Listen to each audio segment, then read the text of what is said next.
Welcome back to another recap video about our favourite thieves' antics in the world of Devalia.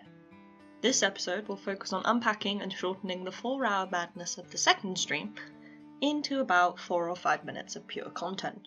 Wish me luck because I'm going to need it. Quick reminder that I, Caitlin, play Saya, Benji is our DM, Ellie plays Calypso, James plays Twig, and Alex plays Thalion. After doing some chores like the good little house elves they are, our heroes are given another assignment. This time, their task has 2 different objectives. First, they must gain access to their target's warehouse and replace the memory tape in the counting machine with a blank version. If you aren't sure what we mean by counting machine, go read about Ada Lovelace and Charles Babbage. It's interesting, even if you don't do a computer science degree like I do.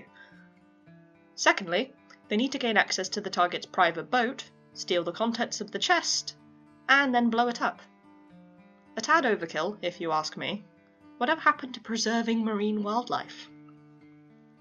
Our heroes, although heroes is a rather loose term considering they're thieves who frequently damage other people's property, plan to pretend to be auditors, doing a survey of their target's wealth in order to gain access to the boat and to the warehouse.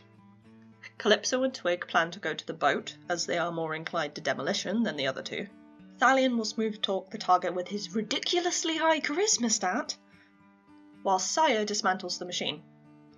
As per usual, it doesn't go quite to plan. What a surprise!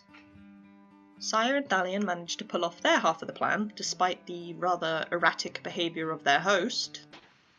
You see Ecar Bloom peeking in through the side window of his office. Is there a blind? There is a blind. I put the blind down. And the slight damage they inflicted on the machine, when Saya's normally steady hands turn to jelly at precisely the wrong moment. Doesn't that always happen when you're holding something fragile? Like, you'll be holding a pillow, and you'll never drop it. But the moment you hold something valuable, like your phone, you drop it, and then the screen smashes, and then you have to pay for a new one.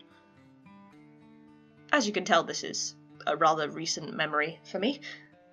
Anyways! Calypso and Twig got off to a surprisingly good start with their half of the plan.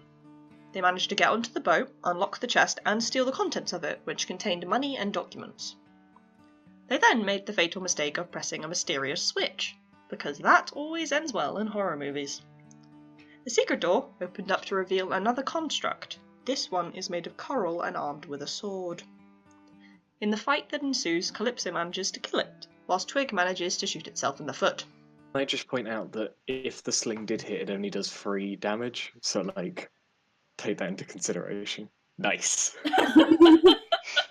Lol. It's the sex number.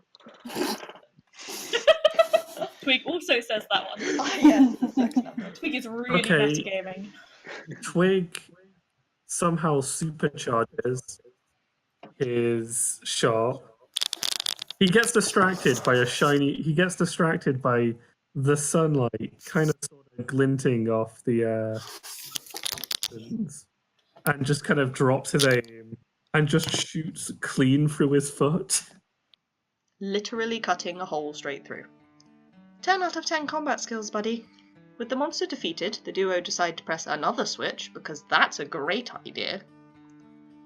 Another secret room opens up containing a pile of dead people! Yay! These corpses turn out to be the rival businessmen of our hero's target, who had all mysteriously disappeared recently. Calypso quickly realises that the Thieves' Guild may not be telling them the whole truth, and stashes the bodies in an alleyway to act as proof.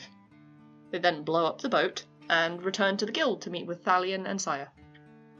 Calypso only hands over the money and not the documents, and Thalion suspects she's lying. Twig then confesses the whole truth when he's asked, because Twig is entirely incapable of lying to another member of the guild. Yeah, that's not going to bite us in the ass later. Saya and Calypso run over to where the bodies are, as Calypso knows Saya has no real ties to the guild and is probably most likely to listen to reason. Saya listens and then helps Calypso to stash the bodies somewhere that the guild cannot find them, until the group get more information about the events unfolding around them. No one can see him on the floor. Get him out the door before he can decay. The duo then returns to the others, and all four receive a jumpsuit and a mystical gemstone ring with unknown powers. So that's what you missed. A lot of drama, such intrigue, and hopefully setting up for some great stories down the line. Now you're all caught up, we hope to see you at the next stream over on Twitch at 6 PM GMT most Saturdays.